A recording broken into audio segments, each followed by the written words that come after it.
Hey guys, so I'm in the middle of making my series about teachers who've been key for me along this journey, and I wanted to make one about Pema Chodron. I knew that she was really key to some insights, and for me, being able to deal with suffering head on, whereas when I started, I tried to repress emotions, and particularly her teaching of the practice of Tonglen was very key for me. And that practice changed over the years. How I experienced it changed. Um, so you can Google and read write-ups. I'll try to link those in the description if I remember, if I don't, remind me. And you can also look at her videos, her description of Tonglen. But I want to talk in particular about how it changed for me. And so it's a meditation. It's breathing in the pain of the pain of others. And so for somebody who may consider them to be an empath, I don't suggest you consider yourself to be anything if you're interested in non-duality. But if you're that type of personality that easily gets caught up in the suffering of others or can't really be around others too much because they feel what other people are feeling to such an extent, that really described me. And so that's why this practice was really key.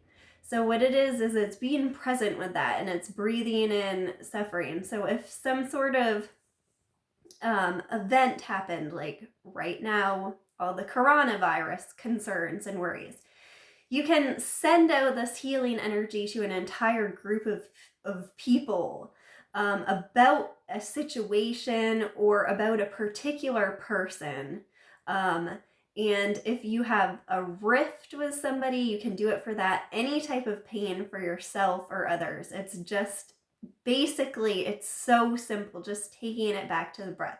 So you breathe that in and you breathe out a sense of healing and peace and connection. And it's like bringing it up and letting it go, bringing it up and letting it go. And I've talked in the past about how the night my grandmother died, I did this practice for her and had a mystical experience out of it because I truly felt it bounce back, and I knew that she was sending it for me and that we were completely one. And it didn't feel like I'd entered some amazing state, amazing enlightenment state. It felt like a gift for me, and it felt like that was an illusion the entire time that she was suffering. That was a wrong assumption I was making. And so the duality between the two collapses in this practice. And this is the true magic of it. There's two dualities going on here. And that's why we're feeling the suffering. It's duality at its core. We're feeling and we want to connect with love, and the love that is already whole. So we have the duality of one who suffers and one who is at peace and one who is healed. And then we have the duality of ourself, who is looking at this situation and feeling pain for it, and the other who we want to be healed.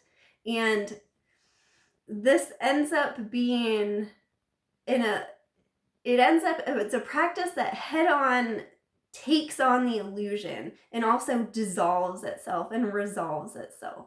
So the the breathing in and the breathing out is a false duality. And the breath, when you're really with a breath, you cannot remember if it's breathing in or breathing out. I always thought that was a personal failing in yoga, that I'm like, wait, was a breath in or a breath out? But I can see how ultimately that's something that will dissolve.